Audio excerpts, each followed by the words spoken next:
शुक्रवारी 1 ऑगस्ट 2025 कोकणातील प्रसिद्ध जोडी red salt stories Shirish Gawas यांचे निधन झाले. शिरीष गवस अवघ्या 33 वर्षाचे होते. त्यांची पत्नी पूजा गवस आणि एक लहान मुलगी असं त्यांचं कुटुंब.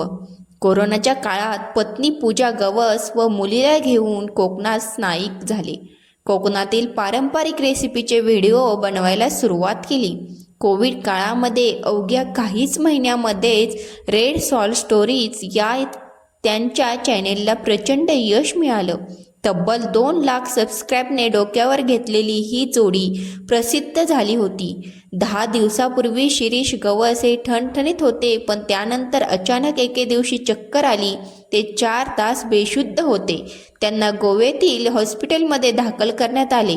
तपासणीनंतर शिरीष गवस यांना ब्रेन ट्यूमरने निधन झाले.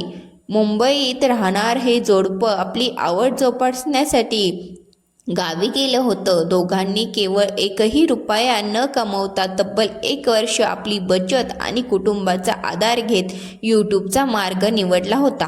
कोकणातील पारंपरिक पदार्थ जगभरात पोहोचतील अशा अनुशासनाने विविध बदल करत नवनवीन गोष्टी करत आपलं काम करत होतं. पण आता गवस कुटुंबावर दुःखांचा डोंगर कोसळला आहे. शिरीष गवस यांना भावपूर्ण श्रद्धांजली.